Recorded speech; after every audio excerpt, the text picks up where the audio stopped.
हाय आमी रক্তিम। तो आज के हमार रवींद्र यादया सीरीजर सेकेंड भिडियो।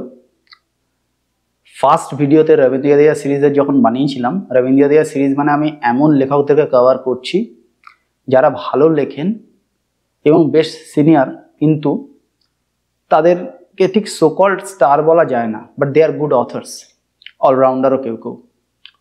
তো তাদেরকে আমি কভার করছি। তো এই সিরিজের দ্বিতীয় ভিডিও। প্রথম ভিডিওতে আমি 5 জন লেখকের নাম বলেছিলাম, তো সেখানে কমেন্ট এসেছিল যে এদের বইয়ের খোঁজ চাই। তো আজকে হচ্ছে এদের বইয়ের খোঁজ। এর মধ্যে কিছু কিছু বই আমি পড়েছি যার ভিডিও আমার চ্যানেলে আছে, ডেফিনেটলি আপনারা সেটা চেক আউট করতে পারেন। যেগুলো আমি পড়িনি সেগুলো ভালো না খারাপ আমি মন্তব্য করতে পারবো না, কিন্তু আপনারা সেগুলো ট্রাই আউট করতে পারেন। আমি খোঁজ হিসাবে এই ভিডিওতে দিয়ে দিচ্ছি। ভিডিও শুরু করা যাক। প্রথম, আক্ষরিক অর্থেই যিনি অলরাউন্ডার তিনি হচ্ছেন লেখক সোমনাথ সেনগুপ্ত। তার বৈশালী যোশীর দুটো বই আছে, তার মধ্যে প্রথমটা নিয়ে আমি ভিডিও বানিয়েছি, আমার চ্যানেলে আছে, আপনারা দেখতে পারেন। দ্বিতীয় বই আগামী দিনে আসছে বইবন্ধু পাবলিশার থেকে, এবং যতদিন আপনারা ভিডিওটা দেখছেন ততদিনে হয়তো বইটা এসেও যেতে পারে। এই বইটার ব্যাপারে স্পেশালি আমার বলার, এটা হচ্ছে ফিকশন আর নন ফিকশনের মাঝামাঝি একটা জড় উনি তৈরি করেছেন। তার কারণ সত্যি ঘটনার মাঝখানে ওনার ফিকশনাল ক্যারেক্টার বৈশালী যোশীকে উনি ফেলেছেন। বৈশালী যোশী একজন মিডিয়া লাইনের সাংবাদিক, সে কিছু কিছু ইনভেস্টিগেশন করে, তার মাধ্যমে আমরা কিছু কিছু ঘটনার মধ্যে দিয়ে যাই আমরা পাঠকরা। খুব সুন্দর লেগেছে, এটা থ্রিলারীয় ভঙ্গি আছে, লেখাটা খুব সুন্দর।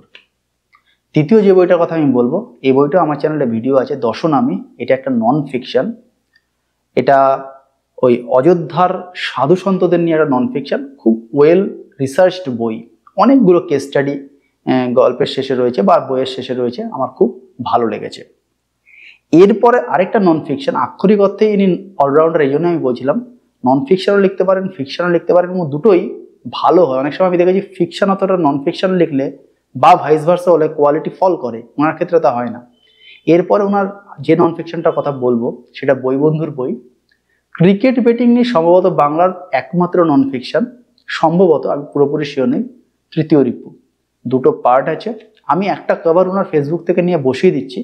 আমি খুব একটা শিওর নই যে এটাই বইটার কারেন্ট কভার কিনা, কারণ বইয়ের কভার অনেকবার চেঞ্জ হয়েছে, কিন্তু বেশ ভালো, মানে এই বইয়ের ফিডব্যাক বেশ ভালো আছে। আমি কিন্তু পড়ে দেখিনি, কিন্তু হ্যাঁ ফেসবুকে দেখেছি। আর শেষ সোমনাথবাবুর যে বইটা নিয়ে কথা বলবো সেটা হচ্ছে হয় বেরিয়ে গেছে বা যা মানে বেরোবো করছে, কলকাতা বইমেলার আগে বেরিয়ে যাবে, সেটা হচ্ছে নকশাল মুভমেন্ট নিয়ে প্ল্যাটফর্ম প্রকাশনার একটা বই।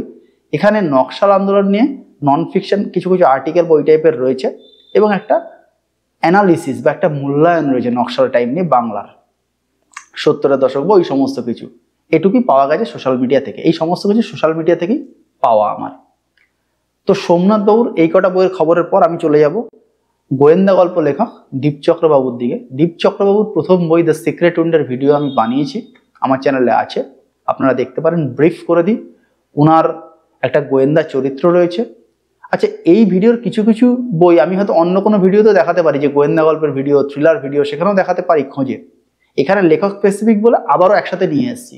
তো বিবেক সিরিজ ওয়েস্ট বেঙ্গল পুলিশের একজন সাব ইন্সপেক্টর, তিনি তার অম্লান বলে একজন সহযোগী রয়েছে, এনারা বিভিন্ন তদন্ত প্রক্রিয়ার মধ্যে দিয়ে যান এবং আস্তে আস্তে সলভ করেন। এবং এই গল্পগুলোর স্পেশালিটি হচ্ছে পুলিশ প্রসেসটা খুব ভালো করে দেখানো হয়, এবং এগুলো প্রত্যেকটাই সত্যাশ্রয়ী ঘটনা। এটাই হচ্ছে এটা স্পেশালিটি। এই সিরিজেরই পরের বই, এই প্রথম বইটাও সফিজেনের বই, দ্বিতীয় বইটাও পরের বই বেরোবো করছে, আগামীতে বেরোবে। যতদিন আপনারা ভিডিও দেখছেন হয়তো বেরিয়ে যেতেও পারে।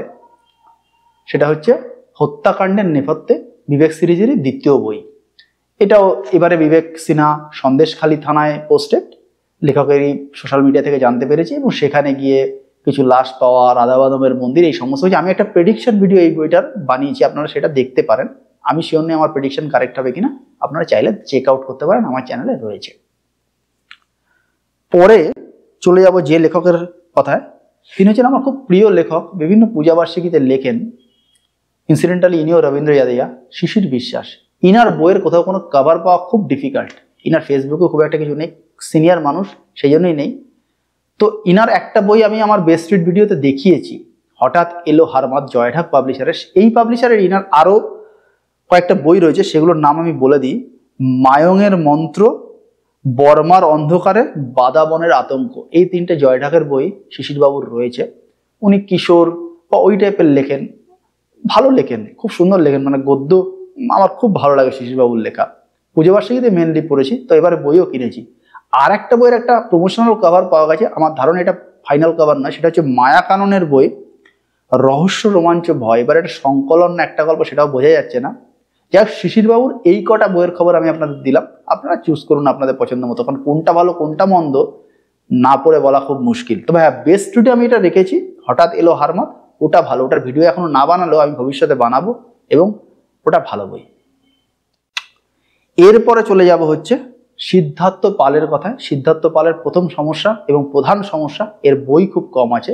এর একটা কল্পবিজ্ঞানের বইয়ের সংকলন রয়েছে এরাবত থেকে বেরোনো, যার ভিডিও আমি বানিয়েছি, হিমযুগ, আমার চ্যানেলে দেখতে পারেন। তার মধ্যে কিছু নভেলা রয়েছে, বড় গল্প ছোট গল্প মিলে, হার্ড সাইফাই অনেক কিছু রয়েছে। গল্পগুলো ভালো, কিন্তু সিদ্ধার্থর মেন সমস্যা হচ্ছে ওর ডেলিভারি কম লেখে, জানি না কি কারণ। এবারে কিছু পুজো বার্ষিকীতে অবশ্য লিখেছে শুনেছি, যদিও সেগুলো একটা আমি পড়িনি। আর সিদ্ধার্থর পরের বই একটা সাইফাই বেসড অ্যাডভেঞ্চার থ্রিলার টাইপের, পত্রপাঠ পাবলিশারের হাত ধরে আগামী বইমেলায় আসতে চলেছে। আলফা ব্লু মেজর রুদ্র সিরিজ শুরু হতে চলেছে। ওর মেন ক্যারেক্টারটার নাম হচ্ছে মেজর রুদ্র, এবং যতদূর শুনেছি কিছু জঙ্গল টঙ্গলে যাবে, কলম্বিয়া বা ল্যাটিন আমেরিকার, ওখানে গিয়ে কিছু কিছু ঘটনা ঘটবে, এবং তার সঙ্গে সাইফাই জুড়ে টুড়ে লেখা রয়েছে। সিদ্ধার্থ লেখে ভালো, কিন্তু আবারও লেখা যেহেতু কম, তো এই দুটো বই সিদ্ধার্থর এই মুহূর্তে পাবলিশড বই বাজারে অ্যাভেলেবেল আছে। শেষ করব যাকে দিয়ে, আমার খুব প্রিয় লেখক, আমার সাবস্ক্রাইবারের কথা মতো আমি পড়েছিলাম এবং ঠকিনি, অনিরুদ্ধ সাউ। ইনার কোর্টরুম ড্রামা ইন্দ্রপতন এর ভিডিও আমার চ্যানেলে আছে, আপনারা দেখতে পারেন, খুব ভালো বই। অনিরুদ্ধ সাউ যে কটা বইয়ের খোঁজ এনেছি সবই বিভা পাবলিশারের বই। তার মধ্যে উনার গোপা গোয়েন্দি বলে একটা চরিত্র রয়েছে, এবং সেই চরিত্রর সিরিজ রয়েছে। তার মধ্যে বইগুলোর নাম হচ্ছে মায়াবী মারিচ, অর্জুন বধের নেপথ্যে, এগুলো সম্ভবত গোপা গোয়েন্দি সিরিজে, যদিও আমি পড়িনি। আর বিভার একটা থ্রিলার রয়েছে ফাঁদ বলে। তো এই হচ্ছে অনিরুদ্ধ সাউর বইয়ের খোঁজ। তো রবীন্দ্রনাথ সিরিজের বইয়ের খোঁজ আমি আপনাদের দিলাম। বইমেলার আগে অনেকগুলো খোঁজ ভিডিও বানানোর আমি প্ল্যান করছি। আপনারা এরকম অন্য কোনো রবীন্দ্রনাথ ভালো লেখেন কিন্তু আন্ডাররেটেড, তার বইয়ের খোঁজ যদি আমায় কমেন্ট করে দেন আমার ভালো লাগবে। কারণ এর আগের ভিডিওটায় কয়েকজন লেখকের নাম কমেন্ট করে চলে গেছে, কিন্তু আমি তার রিপ্লাই বলেছি যে কোন পাবলিশার থেকে কোন বই কোথা থেকে পড়বো, কোনো কিছু সেই কমেন্টের রিপ্লাই আসেনি। তো আপনারা শুধু লেখকের নাম নয়, সম্ভব হলে পাবলিশার এবং তার বইয়ের নামটা একটু বলে দেবেন, তাহলে আমার সুবিধা হবে আগামীতে সেই রিলেটেড কন্টেন্ট আনতে। আমার এই ভিডিও ভালো লাগলে অবশ্যই একটা থামস আপ, চ্যানেল ভালো লাগলে সাবস্ক্রাইব। দেখা হবে পরের ভিডিওতে, ততদিন ভালো থাকবেন, টাটা।